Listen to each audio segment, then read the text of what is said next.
So, welcome to the podcast. Thank you, brother Ben. A fella Baldy. Yeah, there's two good-looking fellas on the show See, today. Baldy's the best. We're all going to get there one way or the other. Yeah. Embrace it now. Exactly. You're my third guest on the show, and I've called it Interview the Expat Bali edition because, as I was saying to Mark, you know Mark Chayton from Communex? Got that? Yeah. Seaton. Yeah. With him last night. Yeah, It was my first. And I was saying to him how I've been in Bali now, maybe 1 year. And this was brought on because I was inspired to interview more typically like entrepreneurs, right? Because in my perception, there's expats living here, but they're either within hospitality, so they're employed within hospitality and stuff, or you're entrepreneurial. So, I was inspired to get you on because, we've run into each other's paths a couple of times, and you're a big personality in my mind. So I'm like, I know he's got a story. You've got your own book. Yeah. And then I saw you also on another friend's show, which was Rhonda and Brian, or Rhonda. Yeah. So, so we'll kind of take the listeners on a bit of a journey. Again, not only is it a bit for more entertainment, but it's also the journey of entrepreneurship and then like why people end up in Bali and like what they're doing here and kind of all their journey ups and downs, right? So with that said, again, thanks for being on the show. So kind of let's go back to, only because I know you do have quite a deep story. So going all the way back to how you even started out, I was going to say it's like how go back to the inception of life. Yeah, we can go there too. Yeah. So like going back to, I believe you're an orphan, right? So starting back in that journey and how that's kind of shaped your life and the experiences you've had on the way. So let's start with your growing up in an orphanage. Cool. So my parents came from Jamaica. Yeah. And independently, actually, they met in London, and they had like a fatal attraction. Is probably what I'd refer to it as. If you remember that film with Michael Douglas and the other one, and it's clear they weren't going to be together. Yeah. And we had there was my elder brother, there was me, there was my elder sister as well. So what ended up happening is my elder sister and I ended up growing up in two children's homes in London. So from the age of 6 months to the age of 18. So 6 months to the age of 18 years. So 17 odd years. Wow. And And I mean, but the thing is that you don't know what you don't know. You only know what you know. So it's not that like I had a way to compare myself to other people and say, well, they're growing up like this. Why am I growing up like that? It didn't really happen. But so I guess in reference to where we're going with this, the things I pull out of there, because there's so many things I could pull out, is that, is the power of community and the power of collaboration and the power of learning lessons either way. So I'll go into a little bit more detail. But they're the three things I'll touch upon. So growing up in the children's homes, I was always the youngest one, 6 months of age. To 18, as I mentioned, and so there were 18 kids at any one time in the children's home. Is that the limit? There was only like 18. Correct. And so when you reach the age of 17, 18, you'd leave. You'd be by yourself. You'd be out of the care system. So going in from 6 months to I had 18 years, 17 years of seeing people come in and come out, come in and come out, come in and come out. So I would have seen hundreds of people probably. And in there, all sorts of different people from all sorts of backgrounds. Those who were able to adjust to life in the children's home, those who weren't able to. Those from really seriously impaired backgrounds and those from other backgrounds. So I met gangsters, thugs, rich people, poor people, all the colours of the rainbow, from red, like name it, like Indonesian, German, Russian, French, English, Spanish, Mauritian, African, Jamaican, English, the list goes on, Indian, of all sorts of different persuasions. So, and I was bullied, but then I used to bully, I had so many different lessons. I had people teach me how to play tennis, people teach me how to play basketball, teach me how to play football. I had fights every other weekend with one of the other guys who was a skinhead. If you don't realize I'm like 6'2", 6'4" and black guy. For those who are watching, there's a lot of legs under the table. For those who are not watching, oh yeah, you know. So we were made to fight. So you know, but as a kid, you know, for the first 14 years, I was the only black kid at school. So I thought that I was white. I lived by Caucasian standards, from the way that I judged beauty, from the way that I interacted with people, from the way that I spoke. Wow. Right? Even though at home was pejoratively black, right? Interesting. So at home, I used to spend time early on, very much an introvert, right? So I'll be at home. Oh, really? Oh, yeah. Wow. Oh, yeah. You've certainly come out of your shell then. Yeah. And I'll tell you how that happened. Yeah. So I used to sit around with a mirror up to my face and pull apart. My nose is too wide. My lips are too big. Wow. My head's too pointy. All this stuff. Skin's too black. Maybe not that one. Yeah. But so I was seriously depressed and impaired. And what age range was this? Myself. This was like I became aware of it between 6 and 12. Yeah. That was really the awareness, but it's happened before then. And so that was my life at home.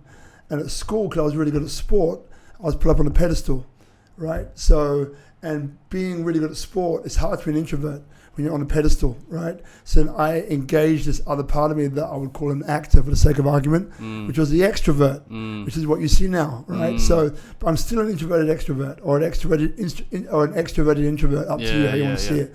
But basically, you know, like what I began to see was that the people that I was around, and it came together on a Sunday afternoon. Yeah. Sunday afternoon, 18 kids in the background in the back garden playing football. No problem. But it wasn't that. It was the 20 or 30 or 40 other people from the local community, which were all different colors of the rainbow, different spectrums of socioeconomics, different spectrums of intelligence, or whether they even finished school, would all gather around in the back garden. So we'd have a situation where people wouldn't worry about, you know, the color of their skin, the money in their pocket, their background, their ethnicity, their way of seeing the world. It would all come together around this event that would go on for the whole afternoon. And that shaped the rest of my life, because what I realized was that we are different, but on many levels we're actually the same. You know, and so what I did, you know, later on, which I'll get to in a second, was combine all of that into an understanding of what my purpose is in life, which is about bringing people together from different backgrounds, ideologies, around things that we can all relate, and create platforms and whole spaces for people to evolve, to gain insights about themselves and others and grow. Right, that's my purpose. And you know, the funny thing is that in my background are people like Martin Luther King, Malcolm X, Marcus Garvey. They're all part of my family tree. They're all Jamaican Maroons. Oh yeah. Cool. Oh yeah. So me wanting to be Secretary General of the UN from the age of about 8 or 9, you know, it all makes sense, right? So I'm just giving you a few little breadcrumbs. So how this all comes together, you know, in the journey is that, you know, all of those experiences taught me something, you know, and I learned from everyone, because the introverted part of me was able to sit back and actually see, when you make an action, what is the reaction? And then able to ask myself, do I want to take the action? Because it's likely I might face that reaction, right? So it gave me this ability. Like cause and effect, you know? Yeah, totally. Absolutely. So it gave me this ability to see clearly, to analyze, you know, other people, and really to analyze myself. So what ended up happening is that then, you know, the sport, I ended up playing basketball for England. I ended up, you know, playing high levels in all other sports, football, tennis, rugby. I was very gifted, but I worked hard and I was angry. So my anger was channeled into playing sport and perfecting it, not perfecting, but mastering it. So I'm a follower of mastery. Mastery is about getting better every day, about pursuing stuff and getting better every day. And then that quickly led on to traveling around Europe, skiing, modeling, you know, in Milan, you know, I worked with Madonna. I worked with the supermodels, Naomi Campbell, Evangelista, Hertzigova, Christy, Turlington. We'll get back to that. Yeah, I was going to say, you just throw them out there. We'll get back to that. And then I worked on TV, became like a minor celebrity in Italy.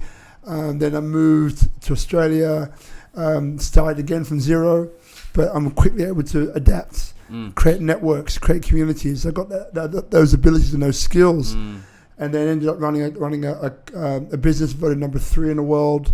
You know, learned to speak Italian, Traveled, created large events from people from 5 people to like 5,000, 10,000, 20,000 people. I'm working on an event now that's tens of thousands of people, right? So I have lived with, probably the most famous people in the world to the most depressed people in the world. And I've coached all of them, from the most depressed to the most famous, right? So I've got a really good handle on creating community and a really good handle on what makes us human and a really good handle on empathy. And empathy gives me the ability to see anyone for who they are. And to relate to that and to bring that in such a way that it brings it together with someone else who apparently is on an opposite viewpoint, but I can bring them together around things that they really can both relate to, and that's where find a middle ground. And that's where the entrepreneurism comes in that I'm sure we'll touch upon later.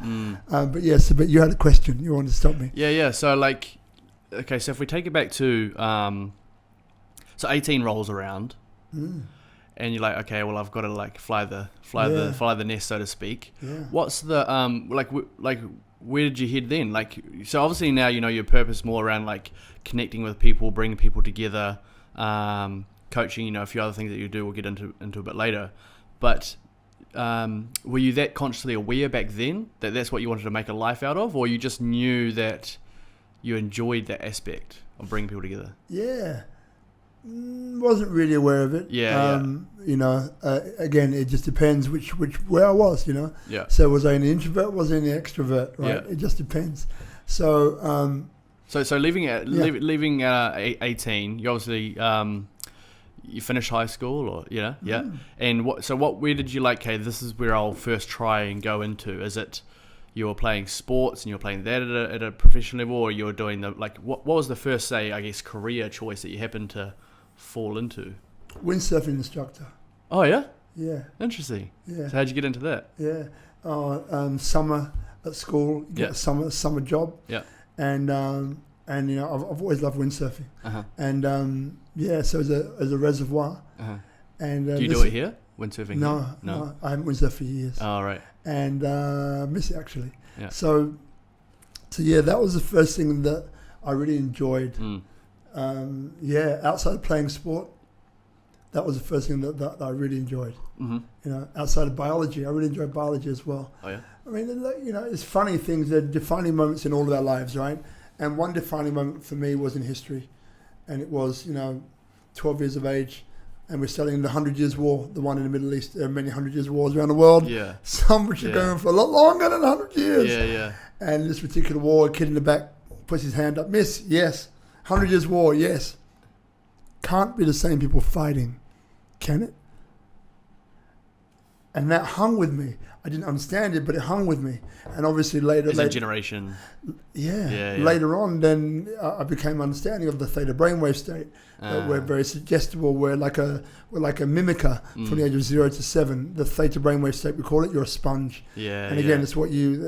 and it rolls on, right? So ultimately, the 100 Years' War is perpetuated by parents passing it down to their offspring. 100%. Hate this person because of the color of their skin. Hate this person because of the money in their pocket. Hate this person because of their background or religiosity. Hate this person because they've got no hair, right? Whatever it might be. And that was something which really had a massive impact on me from the age of around 18, 19, when I failed a whole bunch of exams and had to retake them. I went to a college that was the opposite. So school was pejoratively white, and I went to college and it was pejoratively black. And I was like, I had a culture shock, huge culture shock. Like, what the heck? Yeah. You know, so this is actually very interesting. Is a small tangent here. Yeah. So you grew up in an orphanage until 18, and you experienced and you were surrounded by people of all races, colors, ethnicities, right?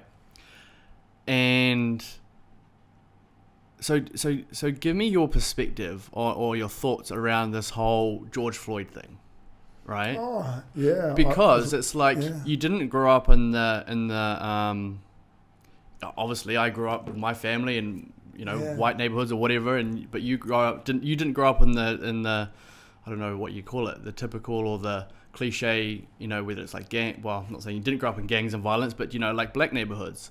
So what's your viewpoint on it then? Yeah.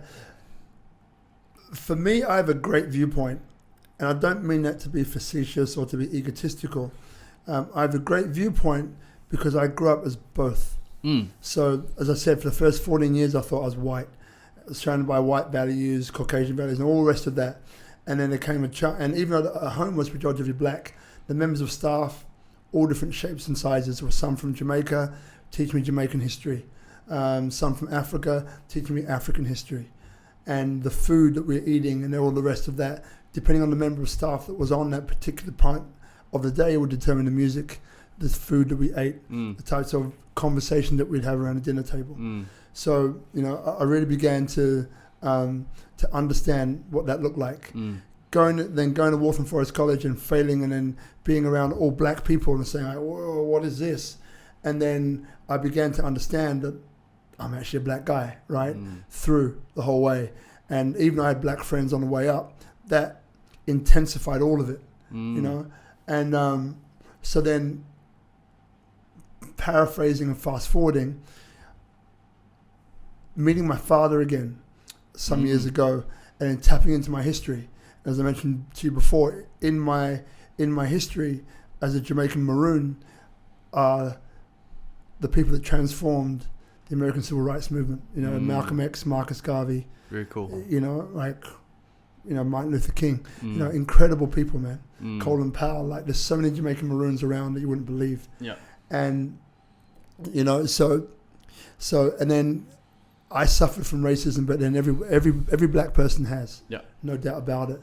But from the age of around 20-something, maybe 23, 24, I haven't suffered from racism ever again. Now, does that mean that racism doesn't exist? Absolutely not. It exists.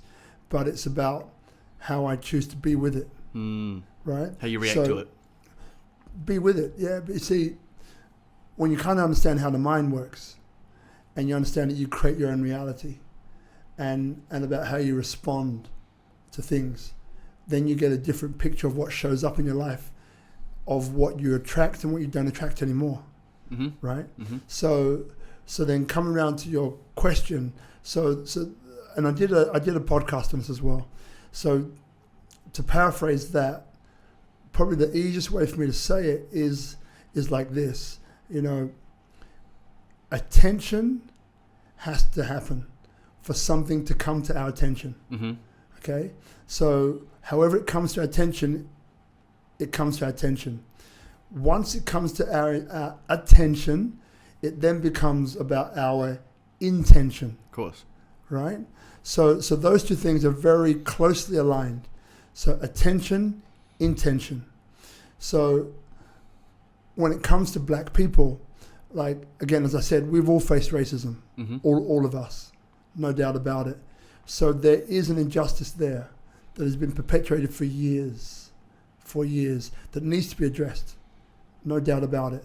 So while there is the attention, now it comes back down to the intention. So now, when we have a whole bunch of people in the world being shown what's going on, you know, like, there's no more cognitive dissidence, meaning you can't believe what you're seeing, and you're kind of in shock. Yeah. Once you get through that, and you realize that people are treated differently on the color of their skin, and you can see it, then comes your intention. Now, what do you intend to do now?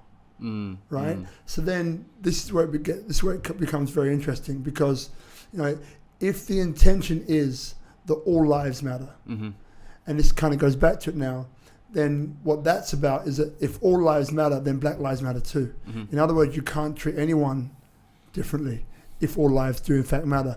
So this goes for blacks, Egyptians, Greeks, Persians, you name it. It's just right now we're talking about blacks. Of course, yeah. Right? Yeah. But it's true for all of us, for all different races, right? So then, you know, when we get to that understanding of what our intention is, then it comes down to action.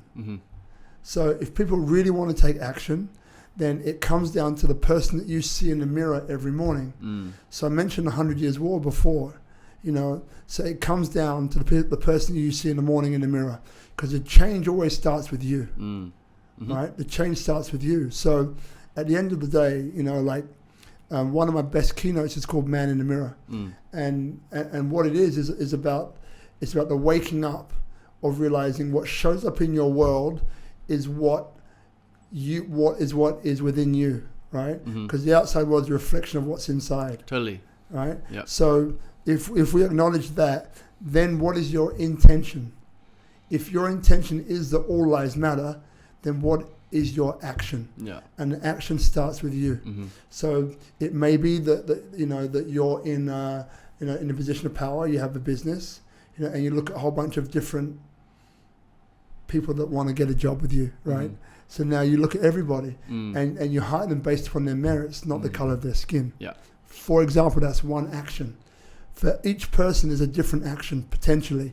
Yeah. For another person, it could be that, you know, at school, you know, like their kid is going to a school and there's a black kid at school and like, you know, people, you know, are like avoiding them because they don't know them, they don't understand them. You know, maybe it's taking the time to say, hey, Johnny, have a chat to George. Yeah. You know, just have a chat to him, you know. Yeah, exactly. Find out what he likes, what he doesn't like, you know, what lights him up, what pisses him off, what makes him happy, what his life's like at home. Like, ask him a question like you would anyone else. So again, I'm not pretending to know what the answer is, but what I can say is that with attention comes an intention. With that intention has to be followed by an action. Now, I'm not a person who condones violence. I've been very violent in my life. Yeah. I've had violence committed against me too. Yeah. Right? So I'm not condoning violence, but for some people, that's the way that they can externalize what's happening for them. Like if you go to South Africa, that whole, you know, Nelson Mandela. Yeah. Amazing. You know, what he did was amazing. He was able to allow people to vocalize what was going on for them. He was able to give people a stage to talk about what's happening. There's three types of listening. One is listening to interrupt. We've all done that and all do it. Another type of listening is listening to be cool, like I'm pretending to listen, right? And the third listen is called active listening. With active listening is that you're actually listening to hear what's being said and what's not being said, right? So you're actively, now when you actively listen to someone, then they actually feel heard. It could be your girlfriend, it could be your wife, it could be your friend. When you really listen to somebody, they feel heard. When they feel heard, whatever's going on for them, 9% of the time is evacuated and it dissipates, right? So by Nelson Mandela doing what he did was really powerful because he gave people a chance to be heard and allow that energy to be dissipated. Because at the end of the day, anger, fear, love, it's an emotion, it's energy. That's what it is. At the end of the day, it's all energy. So.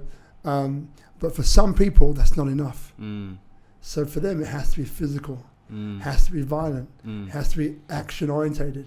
And at the end of the day, you know, like I understand the 100 Years' War. I understand the root of it, where it came from, why it happened. I had many racist attacks happen on me. One was really violent. It changed where I saw a lot of things. And that I go into my book, Soul Survivor. But because I understand it, and I have empathy, it takes a lot to really to wind me up. And like there's a bigger thing going on. There's a bigger play. You know, all lives matter, Black Lives Matter. Yes, but there's also a bigger play that we're all part of, right? And at the end of the day, it's not about manipulating people. It's about giving yourself an opportunity to live the life that you want to live. That's a whole other conversation. But on this particular topic, yeah. So attention, intention, action, empathy. Listen because you actually want to know the answer. Don't listen because you're listening to either interrupt or you listen because you know it's cool to listen and everyone's watching you, so you got to appear like you're listening, right? If you do that, nothing gets done. Nothing gets evacuated, nothing gets dissipated, nothing really gets addressed or heard. And if you do that, then this will just come back harder, stronger, and meaner than it did before. Because if you don't give people a chance to be heard the first time, the second time, the third time, they resort to violence. Yeah. You know? Well, it's like that strategy didn't work. He's not listening. I interviewed, it wasn't here, it was through Zoom. I don't know if you know the guy, Dr. Mark Goulston.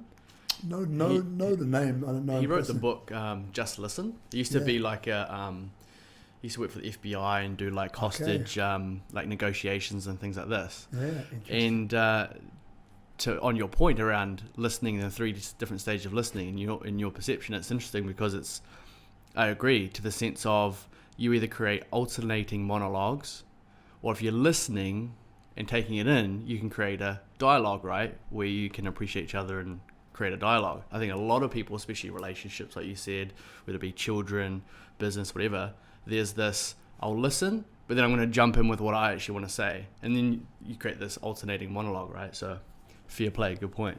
I like it. So with that, thanks for your perspective on all that, by the way. So jumping back to, again, because I love kind of knowing someone's journey almost in this chronological order. So you were teaching windsurfing. Yeah. So how did you make your way into like modeling then? Yeah, because that kid that was pulling himself apart was still pulling himself apart physically, was still at the effect of Caucasian values. Yeah. And for me, modeling was something that I fell into. And but what it was really was a pursuit of me trying to learn how to love myself. Right. Trying to learn how to accept myself in the way that I looked. So what I was thinking without thinking, was that, if I could do well in modeling, then that's validated that I look okay, that I look whatever it is, right? Acceptable. But the funniest thing is that, when I was working with all these supermodels, didn't feel that at all. I felt probably the worst I ever did. So funny enough, that didn't work. Which is also a lesson that it's actually within yourself, right? All within. Yeah. All within. Yeah. Interesting. So, okay, so you go through, and you go, how many years did you model for, kind of thing? Or is it like a side thing? Yeah, modeling was probably over a decade. Maybe. Wow. No, maybe 4 or 5 years. Yeah. 98, 96, 98. Yeah. Yeah. No, I don't think you ever stop modeling, actually. Yeah. It depends on how serious you are about it. Yeah. If we go for the serious part of it, that was probably a couple of years. Yeah. 3 years. If you go for how long I was still doing stuff, it's a lot longer. On the side, yeah. So, okay, so take me through more, again, on this entrepreneurial journey. So, then what inspired, say, like writing the book, your book, Soul Survivor? So was that just one day you're like, man, like I think there's a lot of people I can affect with my story, or what was the inspiration behind that then? Yeah. So I've created this online course talking about the book, and it's called How to Turn Your Story into a Book. And for those who want to take it one step further, it's turn your story into a book and a 6-figure income. And I kind of go through how to, basically, it's about branding. So partnered up with a great PR team, great company. And so the first part of it is about turning a story into a book. So I've created a methodology that uses your emotions, and you can write your book very, very fast. You can speed write it, actually. And so that's the part which I do. And the second part is about creating or maximizing or building your brand. And then from that, we turn that brand, we productize it. So in other words, it's like, when you become the acknowledged figurehead of your niche, you can monetize that through speaking engagements, through sponsorships, endorsements, and so on. So that's what we do. And my partners, they've got placement into tier 1, tier 2 magazines, publications like Forbes and Entrepreneur and Inc. and all the rest of that. Then we can also guarantee a #1 bestseller on Amazon as well. But going back to the question, of what inspired me to write my book, there's a few reasons behind it. So one is that, I was already an inspirational speaker. So it was a case of saying, well, look, the message which permeates everything which I do is an understanding of it's not where you start in your life, but where you're going. That's important. And what you learn about yourself along the journey, right? So that underpins everything which I do. And so the book was really an extension of the keynote I referred to earlier on called Man in the Mirror. And what it's about is exactly that. It's about the man in the mirror, Your life is an extension of the man that you see in the mirror, or the woman that you see in the mirror, right? It's not just about sex. So the reason why I wrote it was because, number one, it allowed that message to hit and penetrate more people. Mm-hmm. Number two, it gave me a calling card for people that are looking to hire a speaker and so on. When you have a book that's published, especially by a well-known publisher as well, then it's like, okay, so this person knows what they're talking about. Adds more credibility for sure. Absolutely, it's a credibility play. So that was the second reason, yeah. And so New Holland Publishing and Soul Survivor, how an abandoned child went from nothing to everything. Yeah, is the name of it. Nice. It's a nice title though as well. Yeah. The first Soul Survivor was me. Yeah. Then I Facebook sourced the byline. Yeah. Which is a guy called Conrad. I can't pronounce his surname. Stefan Alzovitz. Yeah. He's going to hit me for pronouncing his name, for butchering his name like that. Yeah. But yeah, thanks Conrad. Yeah. Okay. Yeah. Cool. And it's interesting you kind of sharing that because maybe we'll have to talk later, maybe with the collaboration, because it's exactly at least one part of what I do is helping coaches and consultants, but it's more at the level of I guess you're positioning more self as that I don't teach them how to write the book or build the brand, well that's also a little part of it. It's more like building their marketing systems and Facebook ads and all that kind of stuff, that vertical, right? Because it's so interesting, you probably find this as well. So many coaches and consultants do a horrendous job at branding themselves, positioning themselves, and then they go on Facebook and in their profiles and write things like I'm a spiritualpreneur, and it's just like to their clients they have no idea what they actually do or what they can help them with, or they'll try and sell like, I sell like 10 packages of this, and in some of my keynotes I'll talk about like your clients aren't walking around in society looking for or think they even need a coach going, I think I need 10 sessions from a spiritualpreneur. They're going, I'm struggling with my divorce at the moment. I'm struggling with this guilt, the thing that I've done, right?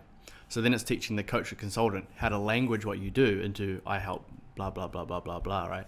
Wow. So I had no idea you did that actually. Yeah. And it's funny because, that's me. Yeah. Like I'm still, again, I'm mastery, right? Yeah. So I believe in of just getting better every day. Yeah. Every day I get better, no matter what. Yeah. There are snakes and ladders. Some days it feels like I've gotten 3 times worse, but I come back always. Of course, that's the journey though. That is a journey. Yeah. And but yeah. So yeah. I'm sure we're going to chat later on because there's some crazy mistakes that I've made, still making, and all the rest of that. So it's interesting, but that's personal level. Yeah. But sure. I've gotten so much better from where I was before, but there's still a fair way to go.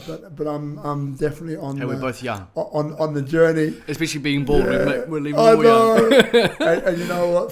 Thank God I work with a great PR company, and they've got all of that down pat. So. Yeah, that's fantastic. So now let's dive into more. So at school I was like terrible for academics. I also went into sports and played rugby at least first 15 at a high level, right? Yeah. But my love for like learning came after getting divorced at like 25, right? And it set me off on a massive like personal development journey. I'm still kind of on that journey of self-help. So because you've obviously had many of these highs and lows yourself, what's your look into? So to give you to frame it, I started off with went real deep on Tony Robbins, and then I outgrew Tony Robbins in the sense of not outgrew him, that sounds a bit arrogant, but outgrew him in the sense of he's a little bit more at the level of to the masses. And then I went deeper into human behavior through John DeMartini. I'm not sure if you know his stuff. Not so much Bob Proctor, but more around that vertical. So what about yourself? Do you have a high value on learning through certain mentors or certain people that have really helped, not gurus, but along your path that you've really have helped you transform? Yeah, I mean, I had a 20-year relationship, and in that a bit longer actually. And in that relationship, I was blessed enough to meet, gurus of all sorts of ways and means, from ascended masters spiritually, maybe 3 or 4 of those. Entrepreneurs, high-level entrepreneurs, same number, including Robert Kiyosaki. Went quite deep with him. Names that pop up for me is a guy called Michael Rowland, who's Aussie. Yeah. And he's passed away recently, actually, mm-hmm. which is sad. And he was an amazing guy. You know, for me, I there was a time where I was doing network marketing. So all those systems, Zig Ziglar, you know, your attitude, determines your altitude. Yeah. Like, for me, like, books, I read a lot of books now, but I still read. But I absorb it through YouTube and, you know, other ways now. Yeah. But the key thing for me was always about man in the mirror, was always about looking within, you know. So meditation for me was key. Early on, still is now, and I learned that all different types of people. You know, one was an ascended master called Nityananda, who's he's still alive, and he's a descendant of like a Muktananda, which is classical Indian meditation. You know, and that's probably my go-to, I would say. But it all revolves around the same thing, you know, which is having that inner dialogue, that conversation with yourself. But when it comes to like mentors and that, I mean, there's 20, 30 people. You know, like totally. There's a lot of different people. Yeah. Which are all great for what it was at the time when it was needed. You know, Gary Esther Hicks, you know, Michael Rowland, you know, there's John as well, D. Martini. One of my good friends, don't see him so much now, is you know, publisher. He's Hay House. Oh yeah. Yeah. Leon Naxon. Right. Yeah, the Naxon family. And they've built a massive empire now.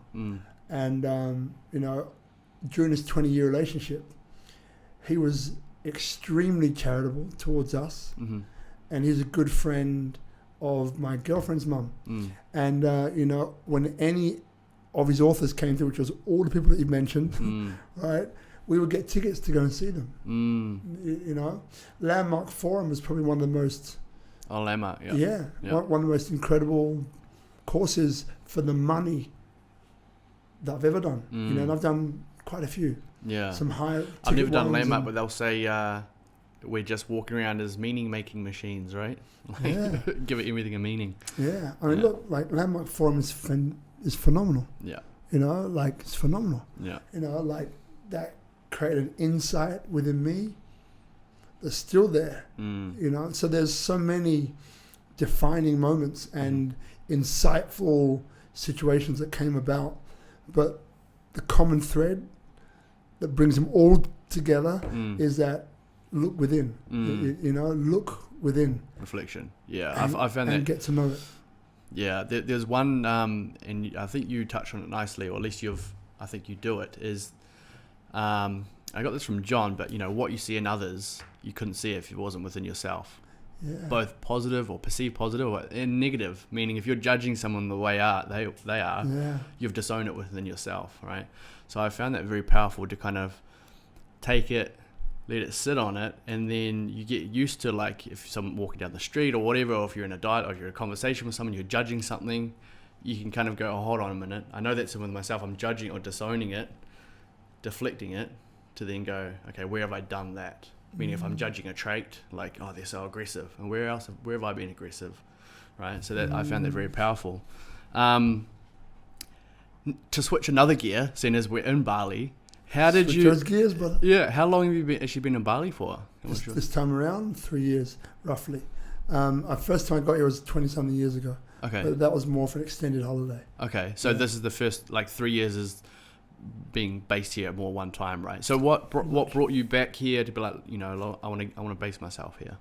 Sydney was just becoming out of our reach, and it's a place that I love Sydney. Yeah. But it was a place that wasn't making sense for where me, Marina, my partner, who was born in Indonesia, Jakarta, and our two kids, which have got both passports, Australian, nice, Indonesian, and they'll have English at some point. It didn't make sense for us anymore at that time, and it was actually Marina. My partner was like, you know what, you know, what about Bali? And I was like, yeah. The first time I came to Bali, the only other time I came to Bali, loved it. Going back to Bali, sure. You know, and within 3 months we had moved. Wow. Yeah, we're very much like yourself, action orientated people. Yeah. Right? So we don't waste time. You know, like if you want to do it, then let's just do it. You know. Yeah. And you know, there's a fair share of collateral damage that can come with that too sometimes. So it's not always a perfect thing. Yeah. You know? There's and what I've kind of picked up from you, and then just kind of other people that I know that know you, and I've also done the same. I think we can we go through life. It's almost like, I think Gary Vee talks about this a little bit, but it's just like taste as much as you can through life. Keep pivoting until you find your like, okay, this is me. And some people will view that as, or they're unstable, they'll jump from thing to thing. And some people go, no, it's fantastic because you can take a wide variety of connections, skills, whatever, and apply them to like, no, this is what feels like home, right? So I kind of applaud you for that. That's kind of like you've gone from this and this to be like, all right, I'm going to package and put all these into, now I really want to do this. So with that said, what's your kind of your vision going forward now? So I know you mentioned you like what feels like home at the moment is helping people, you know, pull the story out of them and getting them to write their own book and grow their own income. Is that the main focus that you're wanting to build something off, or is that just a side project? Or look, if I pretend to know what's going to happen in the next 10 years, I'll be lying to myself. So I focus on shorter increments of time. Where it's at for me is that there's a good friend, Philip. He's a Ram Dass guy, which is like follow your bliss, you know. And in many ways, I believe that too. You know, follow the things that light you up. And what I've noticed with me is that, you know, this thing about I have this natural ability to be able to pull things out of people. Not even pull, they volunteer it. And able to see things, join things, connect things, and then give that back to people in a way that they can also see something for themselves. So based upon that, you know, what I'm doing now is completely aligned to it. You know, the Speak Up Monday, which is a platform which, it's all bootstrapped. You know, it's a platform which there's a guy called Morten Haag, and he's a Viking from Norway. And you know, funny story there. And you know, it's like, mate, you got a cafe called Life in Bali. You're like, you're a speaker. Yeah, why aren't you doing speakers here? It's like, that's a good idea. And I took that idea and then just blew it up, you know. And now we've been going for like, we're up to number 59. Monday, I actually still don't know who's gonna speak, but because we're working on this project in Uluwatu at the moment. But you know, like, I roll with it, right? I've got 4 people which I know I can draw from. But anyway, work that out. But on this one there, you know, like, people just put their hands up. So one of the guys is, you know, Mikey Moran, who's obviously he's a co-founder of Gojek, which is huge company. So we just speak up with him. He's a great guy. Where's he from? Is he Jakarta? Yeah. And then on the other Indonesian front, 2 girls, Matilda Dwi Lestari, Didi, climbing partner, the first 2 Indonesian women to climb the 7 highest mountains on the planet, including Everest. You know, she's been on it twice. And then a whole bunch of other people, coaches, speakers, riders, business. I saw you had Adrian on last week. Yeah. I want to get him on this show. He's a character right here. Ada was last week, but we've got a bit of a history, and you know, and we're doing something together in Uluwatu as we speak. But it's but you know, like, and then that lends itself, you know, with a book it's the same thing. You're pulling out insights from people, and the beauty about what you're doing now, the beauty about a book is that, you know, we're living in an age now where things can be manipulated, one way or the other, right? When you write a book, when I've got it in my hands physically, I read exactly what you intended me to read. What we're doing now, you know, what I'm saying, one way or the other, is exactly what I intend to say. So whoever's listening to this, whoever does listen to this, it's never going to be manipulated or amended, you know, down to the little that we do as well, right? That's how it is. That's a great thing. It's a beautiful thing. my life is working its way towards my ancestors. I've mentioned Martin Luther King, Malcolm X, Marcus Garvey. I've always had a feeling it's going that way. You know, will it ever reach there? I don't know. You know, but it's going that way. You know. Yeah. And the more that I travel, and now uncovering that history, I spoke to another Jamaican who I'll be working with pretty soon, and this woman in Jamaica is famous. You know, but this is a powerful woman, man. Like when she talks, you listen. You know, orator. Have you heard much of Les Brown? Oh yeah, Les Brown's awesome. What an orator you know, yeah. but this woman, you know, Les has got that tone, and right, yeah. And we've got that too. Yeah. But that's not what I'm talking about. With her, she's a woman who doesn't even need to raise her voice. Yeah. And she will give it to you, and you listen. Yeah. It's like that. Yeah. Very powerful woman. So for me, in answering your question in a very roundabout way, like, this is what I'm doing now. Yeah. And this is what I'm doing now. Yeah. And I'm loving it. And I'm enjoying it. And I'll do it for as long as I'm feeling it. And as long as I see the value in doing it, which I believe is going to be for the rest of my life. Right. I'm always going to be doing this. I've always been doing it. Right. Yeah. You know, then the other things which I'm doing, because I'm very entrepreneurial. There's lots of other different projects which I've gotten to boil. Ultimately, for me, it's always been about, I have an incredible network of friends and acquaintances and so on. And it's always been about finding ways to not only bring that together in a way that things are created in a very powerful way that assists, support, and empower a lot of people, but also, yes, there's a monetizing aspect to that as well. So it's working out, because again, you know, we live in planet Earth. There's certain things we need to pay for, even here in Bali.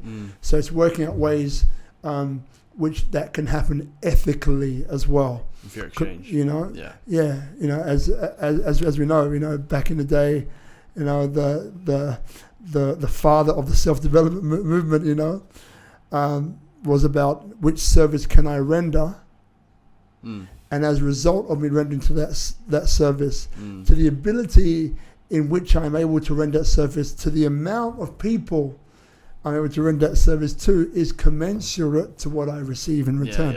Yeah. But it's funny that well, not funny you touch on it, but interesting you touch on that, because it's like, again, something that I see a lot within coaches and consultants, and this comes down to also charging their perceived fair price. Because a lot of people, they get into coaching and consulting, or they've been in it, when people go, how do I charge for it? It's totally like, let me just pull a number out, right? And because it's like, you look at, one way of doing it is like looking at who's in the market and what the price is at the moment for what you perceive to be delivered. But touching on back to what you're doing with branding and pulling this book out, so much of what I've seen now is like, it's the perception that people have about you, and wanting to be around you, they'll pay a certain price. Meaning, like, so for example, in a session with John, right, DiMartini is 3,000, right? Of course, he's very knowledgeable and very excel with what he does. However, you're also paying, or people are also paying for a perceived level of like certainty that they're going to get a result, but also being in his presence, right? So I think also the bit that gets missed within coaches and consultants, probably you know, is building their brand so they have the perception that they are this, because then you can also charge, right? Some people might look at that and go, oh, that's unethical or this or that, but again, people love to be known, people love to be drawn towards status, you know, if you're going back to like drivers of human behavior.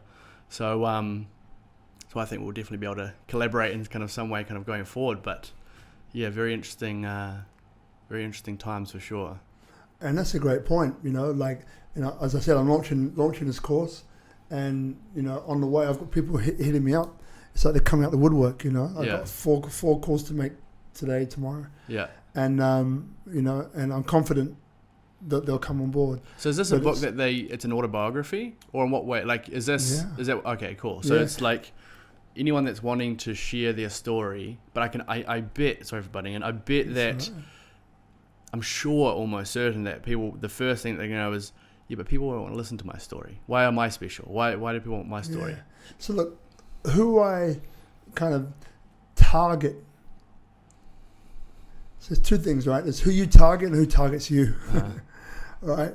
Who I'm targeting is like successful entrepreneurs, identities, and self-development leaders. That's the area that I focus on. What am I getting? Kind of getting that. Like that's they fall into those three categories. Yeah, well, that makes more sense. It's not just Joe Blog; it's people that have established something. Yeah. Okay. And then the offspring of that is that the technology is there for anyone who wants to write a book. You can use it. Maybe you won't do a one-on-one with me, unless you got that income, or you want to invest that type of money. But then you probably would take, like all the free content I'm putting out there, or you would take the course that I put out there. But you wouldn't do the one-on-one. For example, because on a certain level, all of us have got a story. Yeah. We all learn from each other. And growing up in a kid's home, I learned from everyone. Yeah. Yeah. What to do, and what not to do. Yeah. I learned from everyone, as I still do now. Yeah.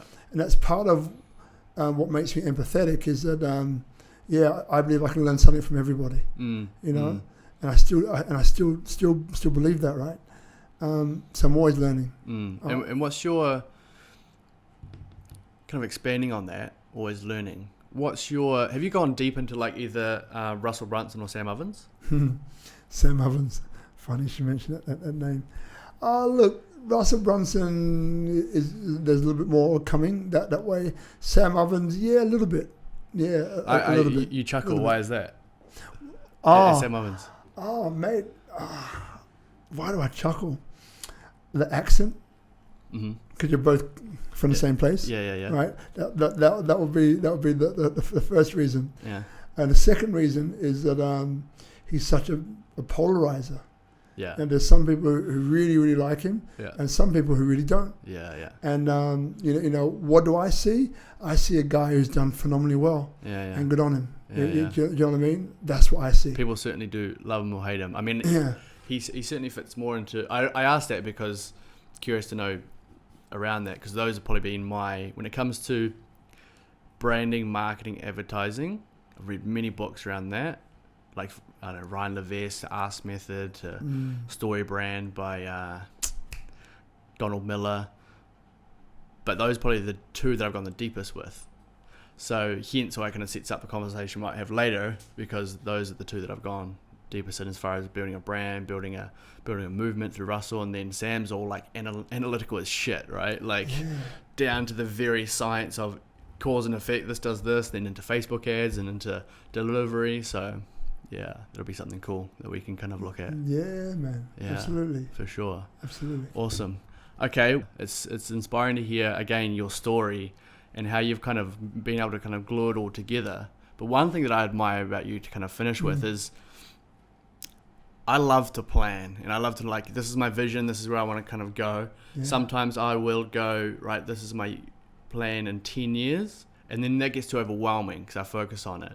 So I think you've done a good job with going like, I focus being on the present, and I focus on what I'm going to do, say, in the next 6 months, 1 year. And you don't also, what it seems like, you don't judge yourself for, I might do this now, but I might stop and pivot to something else, because it doesn't stop you in this fear of paralysis by analysis. You'll just do it, learn from it, move on to the next thing, right? Yeah. Which I think is a skill in itself. I mean, Michael Rowland had this thing called a life right, and it's a way for you, to look forward over the next year of your life and plan what you're going to do as though it's already happened. That whole programming suggestion, that. And I did that. I loved doing that. I did it for years. Some years it worked out exactly as I wrote. Some years it didn't. But in general, it worked more times than what it didn't work. And and there's still things which are programs that I get into. Sometimes it's like, give me a 20-year plan, and I kind of put a few things down, on what I would like. I do have a vision on the kind of place I'd like to live, the house I'd live in, where that would be here in Bali, and the kind of thing that I'll be doing. So that's out there. But where I tend to focus is on what am I doing now to get to that. So it's like 6 months, a year, maybe 2 years, maybe 3 years is probably as far as I'll probably go right now. Yeah. And but again, it's life is amazing. Yeah. And like there are things that come up. So as I said, I'm in Uluwatu at the moment for a little bit. Well, I live here, but I'm kind of going up and down from there a couple of times. Mm-hmm. Next month I'm going to be there a bit, and so there's just opportunities come, and I'll probably be the one who I'm probably doing too many things, and I need to focus more. And that's why I'm doing the online. I'll actually focus it into a product that can be marketed and all of that, which is great. Yeah.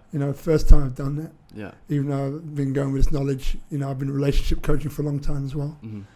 And so it's interesting, So, but all of it, again, just for me, it comes back like that thread is, it's like not where you're from, it's where you're going and which direction are you going. And what I'll leave you with is that there's what I call 3 pillars of purpose, right? Mm-hmm. And so the first pillar, and none is better or worse than the other. Mm-hmm. I've been through all of them, and maybe I'll go through all of them again. I don't know. We'll see. But the first pillar of purpose is having no purpose. Mm-hmm. And that's that you're treating every day like it's your last day and grabbing every experience, seeing the good in everything that you do. This was an experience for me where it was like taking off the glass ceiling of my limitations and just going for it. Playing basketball for England, becoming a model, working with Naomi Campbell, working with all these other. That was me. I was not planning for anything to do in the future. I was just like living in the moment right now. Loved it. Another one, second bit, is being pushed by. So being pushed by is saying, I grew up poor. I don't want to be poor anymore. Right? So I'm going to go out, I'm going to build myself up, I'm going to learn what I need to learn, I'm going to do what I need to do to be rich. So I'm being pushed away from the thought of being poor. I don't want that anymore. And that motivates and inspires me to do X. And the third pillar is about being pulled toward or being inspired by. And that's probably more about where I am right now. But again, it's not about judging. No one's better or worse. It's just different places to be and a powerful place to stand. So being pulled by it is that, you're in a place of relaxation or in a place of doing something that you love to do and you enjoy, and something drops in your head. Maybe you see something on TV, if you watch TV, and it just moves you in such a way, it's like, I need to do something about this. And you are available to do it. Right? But it's even like, and I agree with what you're saying, a lot of those moments come up, whether it be like listening to some music or something, or seeing something done or experiencing, but to write down those moments are, because as soon as you've written down 2, 3, 5, 10 of these moments, you start to find a bit of a pattern and a trend to like, this is what's like I'm obviously being inspired or pulled towards, but then knowing how to take action on what that is, what that looks like. And that's when a coach comes in, right? To kind of give direction. And I think that's when anyone that kind of reaches out to you, because, they might listen to you now and go, man, he's done so much. I'm a bit confused. What does he do? I think it's better that if someone's likes the sound of everything that you're doing, to reach out.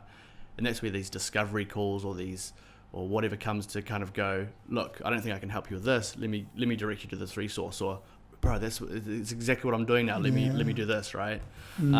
Which I think that you'll be a great resource for, to kind of go, look, I can't help you with this, but I know the perfect person for that. Or, hey, let's catch up. I'll do a strategy session with you to get X, Y, and Z, whatever, right? So where do people kind of reach out to you? Yeah, I'm kind of everywhere at the moment in terms of media. So Robert Ian Bonnick. Yeah. So Robert Ian Bonnick, Bonnick. Okay. Yeah. So that's Instagram, Facebook. They've got inspirational speaker page. Yeah. Website, same one. RobertIanBonnick.com. Okay. So that one's out there as well. Okay. Cool. Yeah. And is there any last words that you want to share with the listeners before we?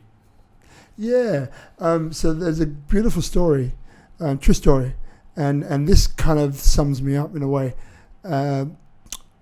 Girl reached out to me from one of the podcasts I was doing, like an interview I was doing, and reached out and said, look, Rob, for some reason I'm drawn to you, and I'm in a position right now, there's like a fork in the road. Is there something, can we catch up? And she happens to be here as well. I said, yeah, sure. Because so many people have guided and helped and supported and assisted me in all ways, emotionally, financially, mentally, spiritually, physically, always.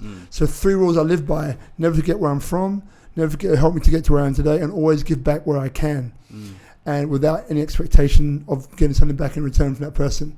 And there's still people that I owe things to. So so like I'm still also moving forward, but I never forget, right? So we caught up, and basically, this white light thing, which I think I mentioned earlier on about, so I get into a state before I coach, before I go anywhere, do anything, which involves other people.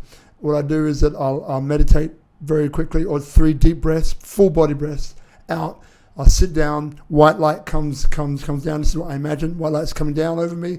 And it's not a religious thing, but I say, look, please God, help me to be the best I can be for this person, or please help me to give the best I can for this group, or please help me to pass on. So I'm a vessel, right? And I've always had this ability. So I sat down with this girl, and we spoke within, and I just get messages all the time, like diddle, just pop in. And I was just not pushing, but just letting her know things along the way. And this one exercise came in. It's called the 3 5s, which is basically take a sheet of paper, 5 or 10, things you love to do. List them down, and then 5 skills, 10 skills that you have, your superpowers, or things you can easily upskill to. Write them down, and then way ahead of me. The last one is combine those in an activity which you can monetize. And I just had this intuitive sense that that's what I need to do with her. I don't plan. It just comes. And same as with any keynote which I do, I never plan it. It comes when it comes. Right? It's really frustrating sometimes for some people. So what happens is, so we did this exercise. Now, a week later, I get a message back from her saying, look, thank you so much for meeting up. Just want to tell you what's happened, right? And then she goes to tell me that she did the exercise, and out of it has come this career, action, movement, and she's doing it, and she's now like in her powering, right?